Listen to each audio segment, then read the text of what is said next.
Bonjour à tous, on se retrouve pour une nouvelle vidéo. Aujourd'hui, petite critique de l'épisode 2 de la saison 4 de Wakfu.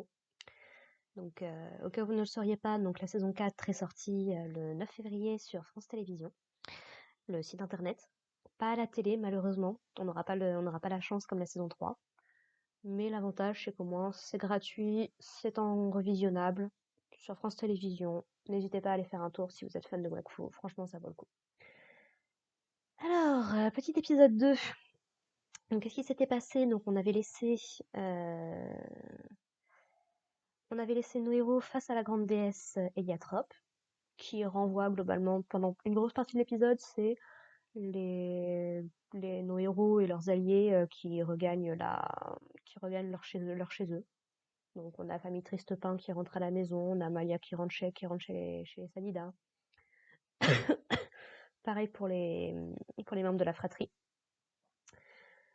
Coqueline qui retourne sur son île avec Sifo et avec Kali, où notamment elle nous présente une créature qui est la dernière de son espèce, qui peut être très choupie, très mignonne, qui ressemble à une licorne, mais je suis désolée, la créature, elle a 3 yeux qui ressemblent beaucoup aux bestioles dans Made in Abyss, ceux qui mangeaient les humains. J'arrive pas à être en confiance.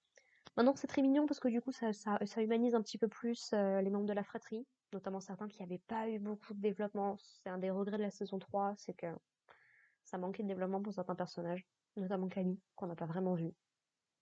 Donc bon.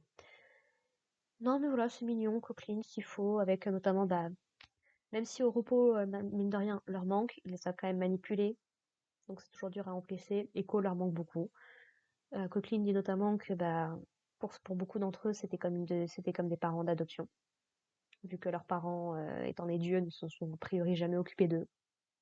Donc c'est triste, c'est dommage, on espère te revoir un jour, Echo, peut-être, sait-on jamais. On a notamment qui reste. Donc on a le gars qui collectionnait les culottes et Hush qui retourne à Banta.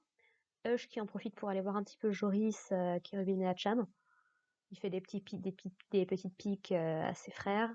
Et à Joris, il lui dit, bon, bah voilà, je reviens de l'Iglorium, voilà à peu près ce qui s'est passé. J'ai pas confiance dans ce qui est en train de se passer, méfie-toi, quoi, globalement. Notamment, on a confirmation que les yeux qu'on voyait dans le ciel sont plus ou moins liés à la grande déesse, qui a donc accès à tout le monde de Wakfu. Intéressant. Par contre, les yeux sont méga flippants. Ça a l'air d'être des yeux de chouchou, ou en tout cas des équivalents. J'ai absolument pas confiance. Surtout quand on sait que la grande déesse s'était fait enfermer plus ou moins, ou sceller par un truc. Bon, j'ai pas confiance. J'ai honnêtement pas confiance. Elle a l'air d'être très très gentille en disant oui, mais voilà, les enfants, machin, machin. Avec Linglo, il y a notamment Adamaï qui lui demande oui, mais tout est détruit là dans l'Inglorium, c'est vous qui êtes responsable. Et elle en mode on abordera le sujet plus tard, mais je vous assure, je suis la déesse de l'amour, la violence, c'est pas mon truc. Il y a un truc que je sens pas avec la déesse. Donc, c'est peut-être. Je sais pas si elle va être une alliée ou si elle va se révéler comme étant un ennemi. Ce serait pas la première fois. Donc, on avait vu le coup avec Kilby. On avait eu ça aussi quelque part avec Oropo. Si Oropo est encore plus gris. Là où Nox, par exemple, on savait direct qu'il était méchant. Il devenait de plus en plus humain, de plus en plus appréciable et de plus en plus meilleur antagoniste de la série à mesure qu'on en apprenait sur lui, notamment avec l'OAV sur Nox. Mais donc voilà. Qui c'est qui reste? Ruel et Harpagon retournent chez Ruel. Ruel qui lui montre toute la fortune qu'il a accumulée. Et j'ai beaucoup aimé la réponse d'Harpagon qui lui dit ouais, mais à quoi ça te sert d'avoir tout cet argent que tu pourras jamais dépenser, que tu pourras jamais transmettre? Parce qu'on a notamment Harpagon nous explique que en attendant Ruel pendant toutes ces années, en fait elle a laissé passer sa chance d'avoir des enfants et Ruel se rend compte aussi que il aurait bien aimé avoir des enfants en fait. Il a, les- Malheureusement il a trahi plus ou moins Harpagon, donc ça n'a jamais pu se faire possible. Et en même temps, il a plus ou moins reporté ça sur Hugo, qu'il connaît depuis qu'il est tout petit, puisqu'il était copain avec Alibert, le papa adoptif de Hugo. Donc ça fait tout un truc de. Ça fait triste, quoi, si tu te dis vraiment. ça fait partie des sujets plus adultes que Wakfu touche, qui sont vraiment, ça fait mal au cœur, quoi. Et Harpagon la somme. Bon. D'ailleurs, étonnamment, Amalia est la seule dont on ne voit pas le retour à la maison. Sachant qu'a priori, Armand s'est fait couronner et tout. C'est plutôt étrange. Qui est-ce qu'on a pas, de qui j'ai pas parlé encore? Ouais, non, bah, c'est à peu près tout. C'est à peu près tout. Amalia, du coup, qui prend Datura avec elle. Parce que c'est quand même une poupée Sadida, donc elle aura totalement sa place au royaume Sadida. Et personnellement, j'espère que ils rentreront en contact avec Otomai. Otomai, il avait servi de messager dans les OAV pour transporter notamment toute la confrérie chez les Sadida pour leur parler du problème d'Amalia qui devait se marier. Et notamment, bah, c'est le papa d'Ogrest, petit Ogrest, qui du coup, parce qu'en fait, du coup, Otomai avait récupéré Datura, mais qui avait eu le cœur brisé par une de ses sœurs, je crois, il me semble dans la mythologie de Wakfu. Et en gros, c'était grâce à Ogrest qu'ils avaient pu réparer Datura. Sauf que bah, malheureusement, il s'est encore passé des trucs avec Datura et bah, c'est ça qui a provoqué la crise de pleurs d'Ogrest qui a mené le monde de l'ère de Dofus à l'ère de Wakfu. Donc franchement, j'espère qu'Ogrest pourra retrouver Datura un de ces jours parce que je pense que ça va lui faire très plaisir, même à Otomai.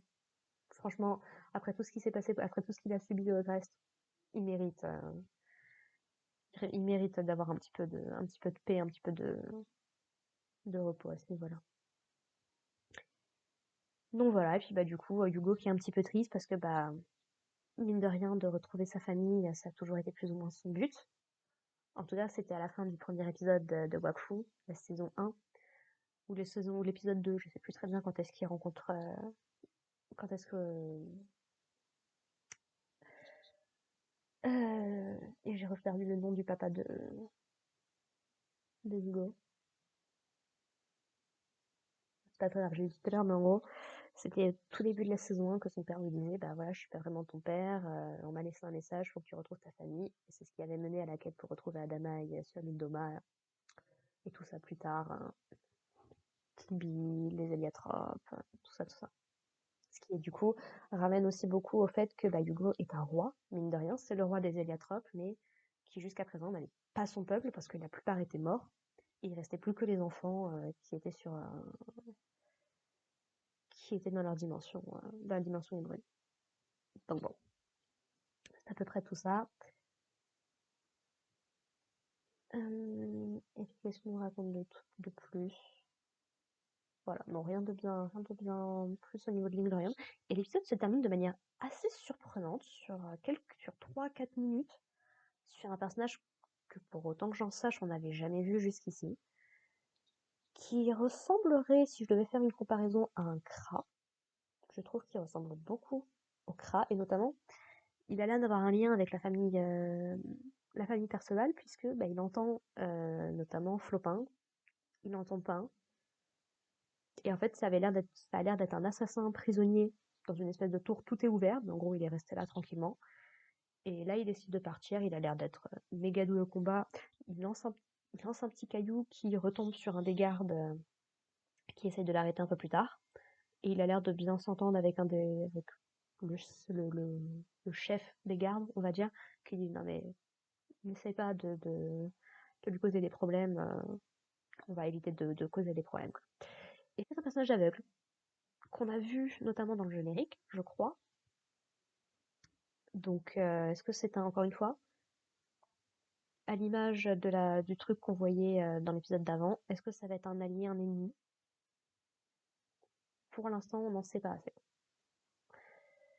Mais un bon petit épisode qui me traîne un petit peu, je trouve, en soi, mais c'est vrai qu'il fait très épisode de transition. C'est pour ça que ça donne cet effet-là. C'est-à-dire que, bah, ce qui m'a aussi beaucoup inquiété, c'est vrai que ce qui m'a inquiété dans cet épisode, c'est le côté, ça fait les adieux, en fait, à toute l'équipe, la fratrie et la confrérie.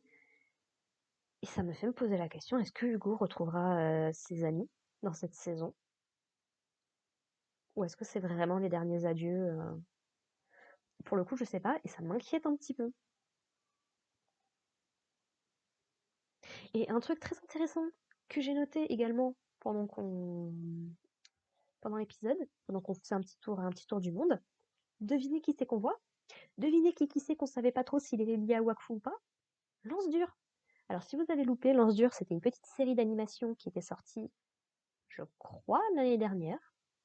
Je peux me tromper, mais qui était sortie sur ADN et qui nous racontait l'histoire d'un vieux roi fatigué qui partait pour sa dernière aventure avec ses amis, euh, qui était vachement sympa, qui a un côté un peu plus adulte, même si l'animation n'est pas exactement la même que ce qu'on retrouve dans Wakfu.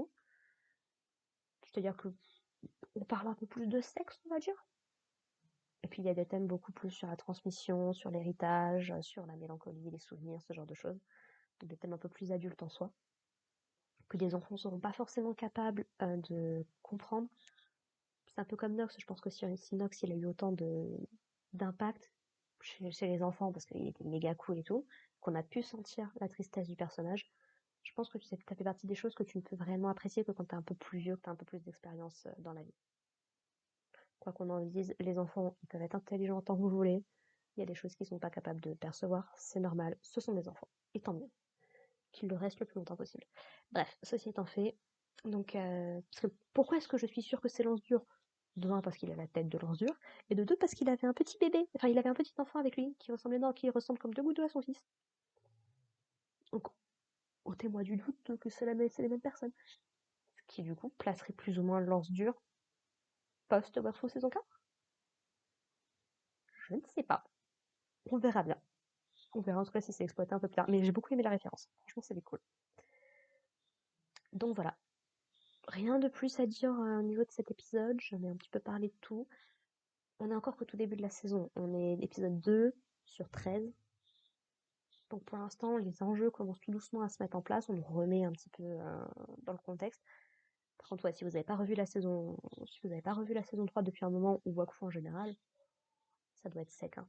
Je pense que ceux qui n'ont pas suivi avant vont être perdus. Clairement, c'est pas fait pour être visionné tout seul, la saison 4. Mais bon, fort heureusement, ce n'est pas mon cas. Voilà, rien de plus à ajouter. La review est beaucoup plus courte parce que je sais un peu plus ce que je veux raconter cette fois. Mais voilà, n'hésitez pas à me dire ce que vous en avez pensé. Si j'ai bien compris, il y aura 2 épisodes par semaine. Donc on se retrouve, pour peu que je respecte mon planning, la semaine prochaine pour parler de l'épisode 3. Et puis en attendant, comme d'habitude, portez-vous bien. À plus tard, bye.